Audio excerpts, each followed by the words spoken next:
ஒருவேளை விஜய் ஆட்சி அமைச்சிட்டாருன்னா எப்படி இருக்கும் சார்? தமிழ்நாடு சுடுகாடாக ஆகிவிடும். தொண்டர்கள் நெருங்கி வரும்போது பயந்து போய் சைக்கிளை வந்து தள்ளி விட்டுட்டு ஓடி போய் காரில் ஏறிக்கிட்டார். தன் தொண்டர்களை பார்த்து எதுக்கு பயப்படணும் ஒரு தலைவன்? பாதுகாப்பு காரணம் கருதி அவங்களுக்கு வந்து பிரச்சாரத்துக்கு அனுமதியே கொடுக்கல சார். பிரச்சாரத்துக்கு அனுமதி கொடுத்த பிறகும் பல தொகுதிகளில் இவர் ரத்து பண்ணினார்.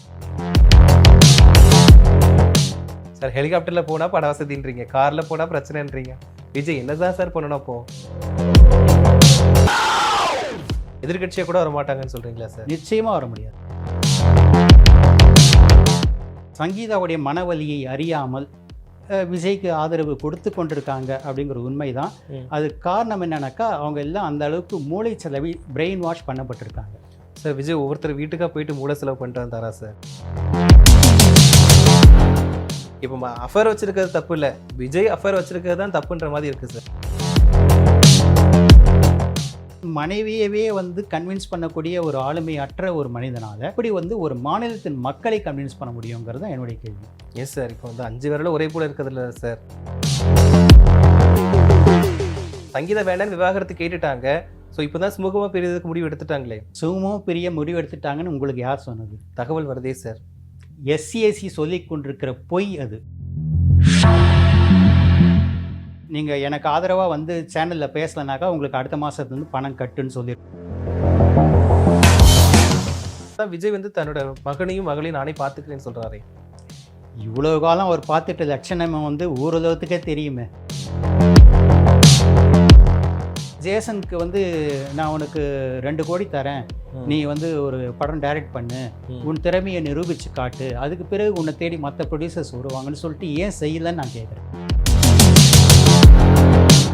ட்வீட் போட்டாக்கா அது வந்து தன்னுடைய ரசிகர்கள்லாம் ரீச் ஆகும். ரசிகர்கள்லாம் ரீச் ஆகும்போது அப்போது அந்த தன்னுடைய ரசிகர்கள் எல்லாரும் தன் பையனை சஞ்சயவோ வந்து ஆதரிப்பாங்க. அந்த ஒரு காமன் சென்ஸ் இருக்காதா ஒரு அப்பாவுக்கு? நேயர்களுக்கு வணக்கம். இன்னைக்கு நம்ம கூட PRO வித்தகன் சேகர் அவர்கள் இணைஞ்சிருக்காங்க. இப்போ அரசியல் களம் வந்து ரொம்பவே பரபரப்பாக மாறிடுச்சு. மே 4ஆம் தேதி வந்து ரிசல்ட் வரப்போகுது. இது தொடர்பாக சார்கிட்ட நிறைய விஷயங்களை கேட்டு தெரிஞ்சுக்கலாம். வாங்க நிகழ்ச்சிக்குள்ள போகலாம். வணக்கம் சார். வணக்கம். நேயர்களுக்கு அன்பு வணக்கம் சார். இந்த அரசியலையும் தாண்டி விஜயோட பர்சனல் லைஃப், சங்கீதாவோட விஷயத்தை வந்து டிவிகேக்காரங்க வந்து ஒரு பெரிய விஷயமாவே எடுத்துக்கல, அது உண்மை தானே? கண்டிப்பாக உண்மை தான். ஏன்னா அவங்க எல்லாருமே மூளை செலவு செய்யப்பட்டவங்க. என் நண்பர் ஒருத்தர் அமெரிக்காவில் இருக்கிறாரு. அவர் வந்து ஒரு நல்ல மனிதர், நல்ல நண்பர், குடும்பஸ்தர். அவரை ஒரு 50 வயசுக்கு மேலே இருக்கும். கல்யாணம் பண்ணி பொண்டாட்டி குழந்தைங்கள் பசங்கள்லாம் இருக்கிறாங்க. அவரே என்கிட்ட என்ன ஆரோக்கியம் பண்ணுறாரு, சார் அது அவருடைய பர்சனல் விஷயம், அது எதுக்கு வந்து அரசியலில் கொண்டு வந்து கலக்கணும், மற்ற தலைவர்கள் எம்ஜிஆர் பண்ணிக்கலையா, கலைஞர் கருணாநிதி பண்ணிக்கலையா அப்படின்லாம் கேட்டார். நான் சொன்னேன், அவங்களுடைய மனைவிமார்கள் எல்லாம் என் கணவர் எனக்கு துரோகம் பண்ணிட்டாரு, எனக்கு விவாகரத்துக்கு வேணும்னு சொல்லிட்டு அவங்க கோர்ட்டுக்கோ பொதுவெளிக்கோ வரலை. இங்கே சங்கீதா வந்திருக்காங்க. அப்புறம் எப்படி வந்து அவரை ஒழுக்கமானவன்ட்டு ஏற்றுக்கொள்ள முடியும் அப்படின்னு சொன்னேன். இது போல் வந்து மெச்சூர்டான மனிதர்கள் அப்படின்னு நான் நம்பக்கூடிய ஒரு சிலரே, எல்லாருமே சொல்லலை, நம்பக்கூடிய ஒரு சிலரே இந்த மாதிரி வந்து கண்மூடித்தனமாக விஜய் என்ன தப்பு செஞ்சது சுட்டி காமிச்சாலும் வந்து அது பரவாயில்ல அப்படின்னு சொல்லிட்டு இருக்காங்க. அது காரணம் என்னென்னா, அவங்களுக்கு அடிமனசில் ஊறி போயிருக்கிற திமுக மீதான வெறுப்பு. ஸோ அந்த அளவுக்கு பாதிக்கப்பட்டிருக்கலாம்னு நினைக்கிறேன் சார் நான். அது எந்த வகையில் பாதிக்கப்பட்டிருப்பான்னு எனக்கு தெரியல. ஆனால் வந்து அப்படி ஒரு கட்சியை கண்மூடித்தனமாக வெறுத்து அதுக்காகவே வந்து இன்னொரு கட்சியை ஆதரிக்குங்கிறது ஒரு மெச்சூர்டான ஒரு டெசிஷனாக இருக்க முடியாது. இன்னொன்று, டிவிகேல போட்டியிட்ட வேட்பாளராக போட்டியிட்ட ஒரு பெண்மணியுடைய பர்சனல் விஷயம் வந்து எனக்கு தெரியும். அவங்களுடைய கணவர் ஒரு பெண்ணோடு அவருக்கு ஒரு எக்ஸ்ட்ரா மேரிட்டல் அஃபேர் இருந்தது. ஓகே. அந்த சமயத்தில் அந்த பெண் அதுக்காக எவ்வளவு மனமுடைந்து போயிருந்தாங்க, அழுதாங்க என்பதெல்லாம் எனக்கு நேரடியாக தெரியும். அதுக்கு பிறகு வந்து சில வருஷ போராட்டங்களுக்கு பிறகு அந்த எக்ஸ்ட்ரா மேரிட்டல் அஃபேரில் இருந்த அந்த பெண்ணுக்கு அந்த கணவர் கணவரை வந்து இவங்க பணம் கொடுக்க வச்சு கட் பண்ணி விட்டாங்க அந்த உறவை. ம். 40 லட்ச ரூபா கொடுத்தாரு அப்படின்னு நான் கேள்விப்பட்டேன். ம். 40 லட்ச ரூபா பணம் கொடுத்தது மட்டும் இல்லாமல் ம். இத்தோட என் கணவர் கூட உனக்கு எந்த தொடர்பும் இருக்கக்கூடாது ம். அப்படின்னு அஷூரன்ஸ் வாங்கிக்கிட்டு தான் அந்த 40 லட்சம் செட்டில்மெண்ட் பண்ணது மட்டும் இல்லாமல் ம். இவங்களே வந்து வேற ஒரு ஆணை வரன் பார்த்து அந்த எக்ஸ்ட்ரா மேரிட்டல் அஃபேரில் இருந்த அந்த பெண்ணுக்கு கல்யாணமும் பண்ணி அனுப்பிச்சி விட்டாங்க. ஓ. அதுக்கு பிறகு தான் இவங்க அப்பாடான்னு நிம்மதி பெருமூச்சு விட்டாங்க. ம். அந்த பெண்மணியே ம். இப்போ வந்து விஜய ஆதரித்து பேசிகிட்டு இருக்கிறாங்க. ம். அது எனக்கு வந்து ரொம்ப வியப்பாக இருந்தது. ம். எப்படி அந்த சங்கீதாவுடைய இடத்துல ஒரு காலத்தில் இவங்க இருந்தாங்க, ஆமா. அது எனக்கு தெரியும். ம். இவங்க எப்படி வந்து அது எல்லாத்தையும் மறந்துட்டு விஜய் ஆதரிக்கிறாங்க? ஏன்னா வந்து சங்கீதா வந்து வெளிப்படையாகவே சொல்லியிருக்கிறாங்க, என் கணவருக்கு இன்னொரு நடிகையோடு இருக்கிற கள்ள தொடர்பு காரணமாகத்தான் நான் ரொம்ப மன உளைச்சல் இருக்கிறேன்னு அவங்க வெளிப்படையாக சொல்லியிருக்கிறாங்க. அது தெரிஞ்சும் எப்படி இவங்க அவர் ஆதரிக்கிறாங்கன்னு நான் வந்து ஃபேஸ்புக்கில் எழுதியிருந்தேன். அப்போது அந்த அந்த பெண்மணிக்கு வேண்டப்பட்ட ஒருத்தன், அதாவது அந்த அந்த குடும்பத்துக்கு வேண்டப்பட்ட ஒருத்தன், ஒரு கூஜா, அவன் எனக்கு வாட்ஸ்அப்பில் வந்துட்டு இதெல்லாம் வந்து எதுக்கு பொது வெளியில் எழுதுறீங்க அப்படின்னு கேட்டான். நான் வந்து யாருடைய பேரையும் நான் மென்ஷன் பண்ணலை. நான் வந்து மக்களுடைய விழிப்புணர்வுக்காக நான் எழுத வேண்டிய தேவை இருக்குது ஒரு சமூக ஆர்வலனாக அப்படின்னு நான் பதில் சொல்லியிருந்தேன். அப்புறம் ஃபேஸ்புக்கில் அவன் வந்து கமெண்ட்டில் கூட வந்து போட்டிருந்தான், மற்றவங்களுடைய தனி அந்தரங்க விஷயத்தெலாம் எழுதுறது ஒரு பொழப்பான்ற மாதிரி என்னமோ போட்டிருந்தான். அவனை வந்து பிளாக் பண்ணி விட்டேன். ஓகே. இது போல் வந்து பல பெண்களும் கூட சங்கீதாவுடைய மனவலியை அறியாமல் விஜய்க்கு ஆதரவு கொடுத்து கொண்டிருக்காங்க அப்படிங்கிற உண்மை தான். அதுக்கு காரணம் என்னன்னாக்கா அவங்க எல்லாம் அந்த அளவுக்கு மூளை செலவி பிரெயின் வாஷ் பண்ணப்பட்டிருக்காங்க. சார், விஜய் ஒவ்வொருத்தர் வீட்டுக்காக போயிட்டு மூளை செலவு பண்ணிட்டு வந்தாரா சார்? இல்லை, சினிமா கவர்ச்சி வந்து அந்த அளவுக்கு அவங்கள மயக்கி வச்சிருக்குது. அண்டு விஜய் பேசுகிற பேச்சுக்களும், ஏன்னா வந்து அவர் நடிகர்ன்றதுனால மக்களை நம்ப வைக்கிற மாதிரி பேசுகிறதுக்கு அவரால் முடியுது. அவ்வளோ ஆக்ரோஷமாக பேசுறது வந்து மக்கள் நம்புகிறாங்க. உண்மையிலேயே நமக்கு நல்லது செய்ய தான் வராருன்னு நம்புகிறாங்க. சார், இப்போ என்னோட கேள்வி என்னென்னா, இப்போ அஃபேர் வச்சுருக்கிறது தப்பு இல்லை, விஜய் அஃபேர் வச்சுருக்கிறது தான் தப்புன்ற மாதிரி இருக்குது சார். ஏன்னா மற்ற அரசியல் கட்சி தலைவர்கள் அப்படி இருக்கிறாங்க தானே? இல்லை, அதை தான் நான் சொல்கிறேன். அவங்களுக்கெல்லாம் வந்து அது கலைஞர் கருணாநிதி ஆகட்டும், எம்ஜிஆர் ஆகட்டும், அவங்களுக்கெல்லாம் வந்து தங்களுடைய மனைவிமார்களை கன்வின்ஸ் செய்யக்கூடிய ஒரு ஆளுமை திறன் இருந்தது. இவர்கிட்ட, விஜய்கிட்ட அந்த ஆளுமை கூட இல்லை. தன் மனைவியவே வந்து கன்வின்ஸ் பண்ணக்கூடிய ஒரு ஆளுமை அற்ற ஒரு மனிதனால் எப்படி ஒரு ஆட்சிக்கு வந்தால் எப்படி வந்து ஒரு மாநிலத்தின் மக்களை கன்வின்ஸ் பண்ண முடியுங்கிறது தான் என்னுடைய கேள்வி. எஸ் சார், இப்போ வந்து 5 விரலும் ஒரே போல் இருக்கிறதில்ல சார். சங்கீதா வேண்டான்னு விவாகரத்து கேட்டுட்டாங்க. ஸோ இப்போ தான் சுமூகமாக பிரியறதுக்கு முடிவு எடுத்துட்டாங்களே, இப்போ அதுக்கும் சம்மந்தம் இல்லையே. சுமூகமாக பிரிய முடிவு எடுத்துட்டாங்கன்னு உங்களுக்கு யார் சொன்னது? தகவல் வருதே சார். எஸ்சிஎஸ்சி சொல்லி கொண்டிருக்கிற பொய் அது. சார், விஜயோட அப்பா சார், அவர் விஜயுடைய அப்பா தான். ஆனால் வந்து அவர் ஒரு நல்ல மனிதர் கிடையாது. அவர் வந்து மனசாட்சியே இல்லாமல் தன் மகனுக்காக பொய் பேசுகிறார். ஓ. இவ்வளவு காலம் வந்து வராமல் விஜய்க்கு ஆதரித்து பொதுவெளியில் வராமல் எங்கேயோ இருந்த எஸ்சிஎஸ்சி இப்போது அவருடைய மகனால் அழைத்து வரப்பட்டிருக்கிறார். அழைத்து வரப்பட்டாரோ இழுத்து வரப்பட்டு பொய் பேசுகிறார். ஏன்னா ஆரம்பத்தில் விஜய் வந்து கட்சிக்குள்ள அனுமதிக்கவே இல்லைன்னு ஒரு குற்றச்சாட்டு வந்துச்சு எஸ்சிஎஸ்சிக்கு. ஆமாம். ஸோ அப்படி இருக்கவர் வந்து விஜய்க்கு சப்போர்ட் பண்ணி பேசுவாரா? அதான் சொல்கிறேனே, இப்போ வந்து தேர்தல் நெருக்கத்தின் போது தான், தேர்தலுக்கு 2 நாளுக்கு முன்னாடி தான் வந்து அவர் அந்த தொலைக்காட்சி அந்த யூடியூப் சேனலுக்கு பேட்டி கொடுத்தாரு. ஏன்னா விஜய்க்கு அப்போ பயம் வந்துடுச்சு. நம்ம நினச்சா மாதிரி இல்லை இருக்கு சூழ்நிலை, நமக்கு வந்து குடும்பமே நமக்கு எதிராக இருக்குங்கிறது வந்து மக்கள் மத்தியில் ஒரு நெகட்டிவ் இமேஜ் கொடுத்துருக்குது. நம்ம பொண்டாட்டியை கூப்பிட்டாக்கா அவள் நமக்கு ஆதரவாக வரமாட்டேங்கிறாங்க, பசங்களை கூப்பிட்டா தான் நமக்கு ஆதரவாக வரமாட்டேங்கிறாங்க. அதனால் வந்து நம்ம அப்பாவையாவது எப்படியாவது கம்பல் பண்ணி கூப்பிட்டே நான் வந்தேங்க. அப்பாவுக்கு ஒரு மாதம் மாதம் பணம் கொடுத்துட்ருக்காரு நான் கேள்விப்படுறேன். கடன் கூட கொடுத்துருக்காரு சார். கடனும் கொடுத்துருக்காரு. அது ஒரு வினோதமான விஷயம். மாதம் மாதம் பணம் கொடுத்துட்ருக்காருன்னு கேள்விப்படுறேன். ஸோ நீங்கள் எனக்கு ஆதரவாக வந்து சேனலில் பேசலைனாக்கா உங்களுக்கு அடுத்த மாதத்துலேருந்து பணம் கட்டுன்னு சொல்லியிருக்கலாம் விஜய். அதனால் கூட வந்து அவர் பணத்துக்காக கூட வந்து கூவிட்டு போகிறாரு அப்படி தான் நினைக்க தோணுது. ஆனால் வந்து அவங்களுக்கு இடையில் வந்து சுமூகமாக உடன்பாடு ஏற்பட்டு விடவில்லை என்பது தான் கலை யதார்த்தம். அது வந்து அடுத்த வாய்தா கோர்ட்டில் வாய்தா வரும்போது தான் தெரியும். அவங்க ஒரு அமௌண்ட்டை, ஒரு நியாயமான தொகையை சங்கீதா எதிர்பார்க்குறாங்க ஜீவனாம்சமாக. அந்த தொகையை கொடுப்பதற்கு விஜய் மறுத்து கொண்டிருக்கிறார். அதனால் வந்து இன்னமும் வந்து அந்த சுமூகமான தீர்வு என்பது அவங்களுக்குள்ளே ஏற்படலைங்கிறது தான் இன்றைக்கி இருக்கிற யதார்த்தம். Okay sir. இப்போ நீங்கள் சொன்னீங்க சங்கீதா ஒரு குறிப்பிட்ட அமௌண்ட் கேட்குறாங்க அப்படின்னு சொன்னீங்க. ஸோ சங்கீதாவோட இன்டென்ஷன் வந்து அந்த அமௌண்ட்டு தானா சார்? விவாகரத்தை மீறி அந்த அமௌண்ட் தான் அவங்களுக்கு பெருசாக இருக்குதா? அப்படி இல்லை, அது அவங்களுடைய நியாயமான உரிமை அது. ஏன்னா அவங்க வந்து 27 வருஷம் அவர் கூட வாழ்ந்துருக்கிறாங்க. இதுக்கு பிறகு இந்த வயசுக்கு பிறகு அவங்க வந்து இன்னொரு கல்யாணம் பண்ணிக்க போகிறது கிடையாது.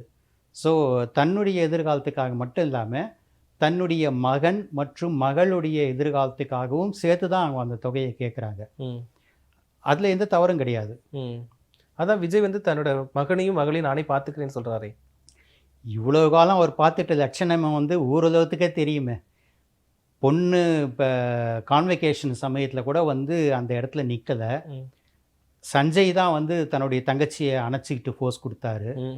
அதே போல் பையன் சினிமா பூஜை போடும்போது அந்த நாளில் கூட வந்து அவர் அந்த இடத்துல நிற்கலை. பையனை வாழ்த்தி ஒரு ட்வீட்டு கூட போடலை. இந்த லட்சணத்தில் இருக்கிற ஒரு தகப்பன் தான் என் பையனையும் பொண்ணையும் நான் வந்து நல்லா பார்த்துக்கிறேன்னு சொன்னாக்கா அது யாருக்கு அதில் பூ சுற்றுறது? அதை நம்புவாங்க? அதை எப்படி நம்புவாங்க சங்கீதா? இல்லை சார், எனக்கு ஒரு கொஸ்டின் என்ன இருக்குன்னா, எஸ்ஏசி வந்து விஜய் அறிமுகப்படுத்தினாரு. அந்த டைமில் வந்து விஜய்க்கு வந்து பெருசாக எதுவுமே பண்ண மாட்டாராம். சாதாரணமாக கஷ்டப்பட்டு வரணும் அப்படிங்கிறதுக்காக ட்ரெயினில் தான் டிக்கெட் போடுவார், பணம் நிறைய கொடுக்க மாட்டார் அப்படின்ற மாதிரிலாம் வனிதா விஜயகுமார் வந்து ஒரு பேட்டியில் சொல்லியிருக்காங்க.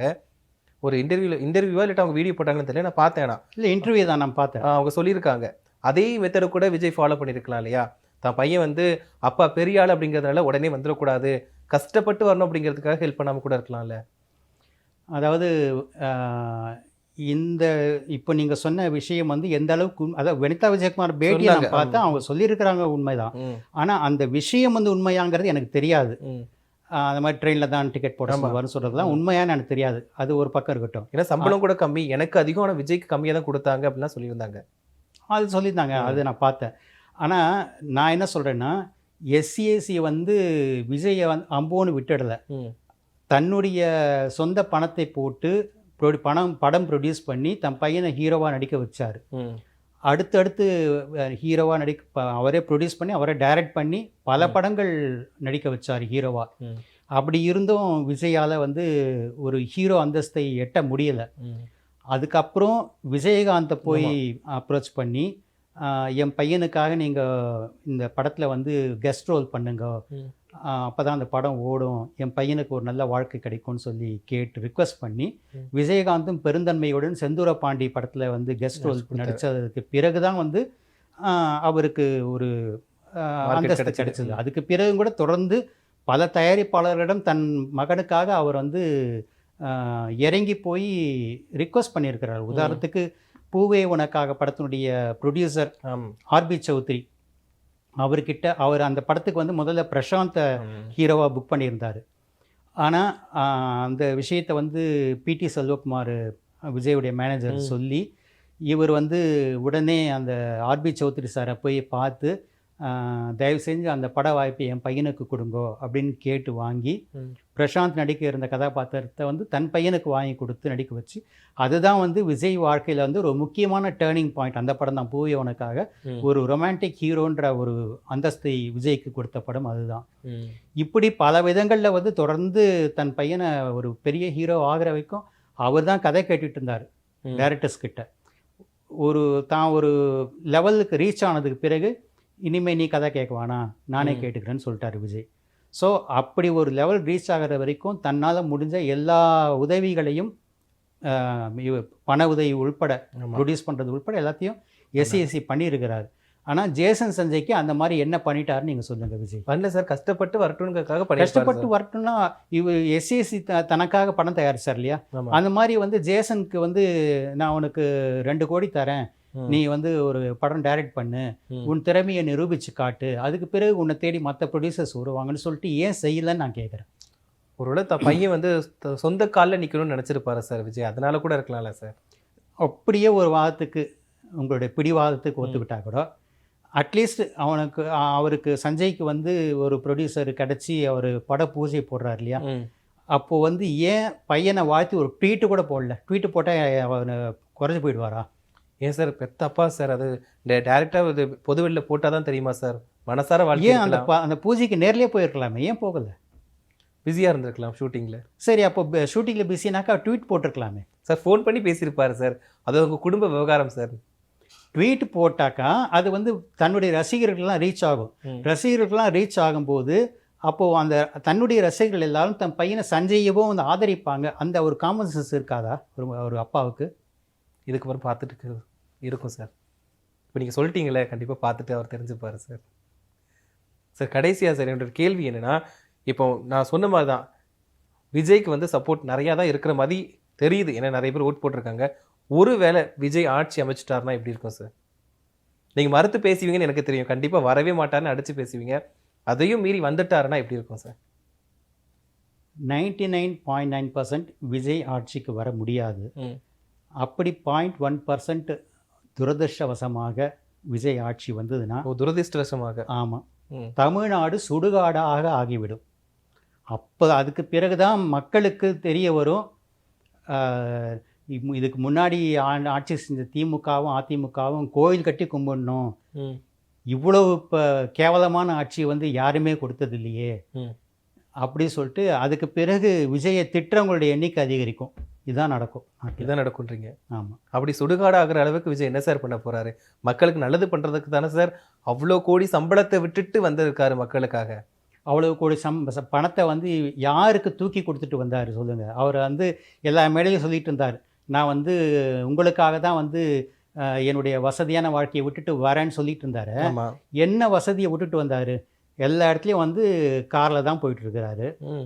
தேர்தல் பிரச்சாரம் பண்ணது கூட அந்த காரில் மேலே டாப்ல ஏறின்னு சார் ரோட் ஷோ சைக்கிளில் போனாரு சார், பார்த்தீங்களா சார்?